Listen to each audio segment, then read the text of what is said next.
Joining us right now to talk markets, deal making, the Fed, and what he's learned in the first year as head of his firm. Peter Orszag is the CEO of Lazard. Of course, he's the former director of the Office of Management and Budget under President Obama. Good morning to you. I do want to talk about all that you've learned in the last year, but I want to start with maybe what you've learned or thinking about in the last 24 to 48 hours as we think about potential escalation in the Middle East and maybe some of these jobs numbers and how all of this overlays together on the global economy and our economy here at home. Look, I think what we learned from the pandemic is you really need to focus on the supply side of the economy. That is the explanation the primary explanation for why inflation went up and why it went down. And these two risks that you've been talking about this morning are important, the port strike and what's happening in the Middle East. So I think it is worthy of the attention that you're giving it. And therefore, what do you think the true implication is over the next several weeks? And should we be focused more on the port strike? Would you focus more on potential escalation in Iran and in Israel? Look, a lot of this depends on, for example, with the port strike, how long it goes on. So it's difficult to predict its aggregate impact. Rough rules of thumb on the Middle East is every $10 on the price of oil is something like 20 basis points on inflation and 10 basis points on real GDP. So it gives you some sense of what we're talking about. Those are not catastrophic numbers, but they're significant. And therefore, when you think about how this, and then lay the election on top of this.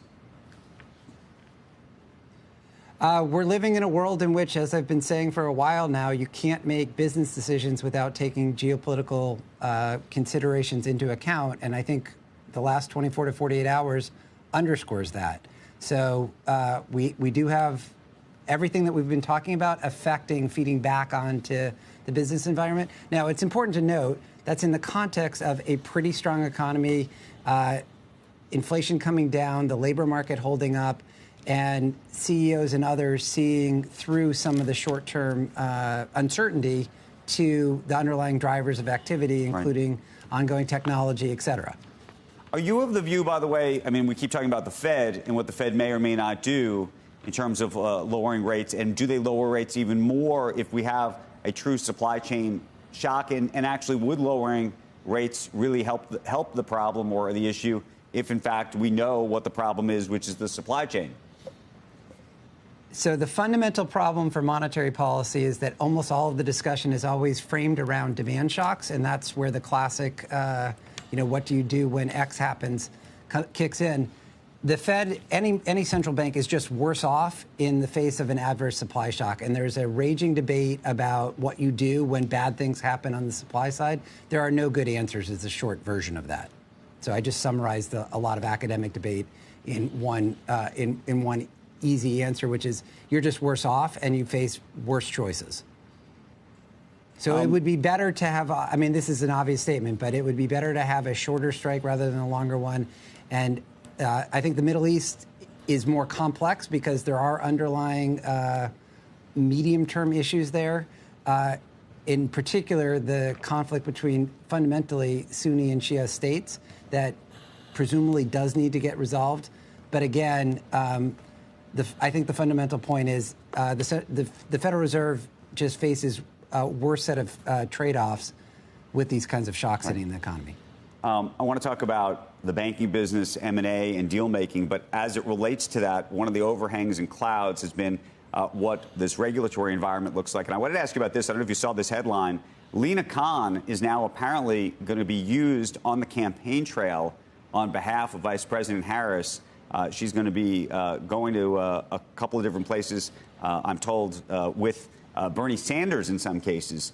Does this seem advisable to you? I have not seen that headline. I think that would be a highly unusual thing for the head of an independent agency to do. So it sounds like you think it's not advisable. I'm also curious what you think, as somebody who has been a longtime Democrat, whether you think that is a advisable thing for the vice president. Again, I haven't seen that headline, so I don't want to be commenting on something that I haven't seen. We're telling you about it. I think let's say it's true. Headline where? Let's say it's true. Hypothetically, if it were true. As we know, not all headlines are accurate. Okay. But if it comes from Andrew, it's true. I'm telling you. I'm just telling you right now. You would not say something that wasn't. Okay. I take your word for it. I believe I was reading this in a couple of places. Oh, now he's checking. Now I'm worried. No. I feel pretty good about it.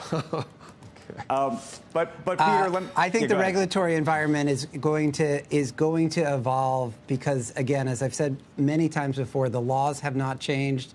The current occupants of the seats at the FTC and the DOJ are interpreting the laws in different ways, and the courts have largely been saying, especially on vertical deals, that that's not what the law says.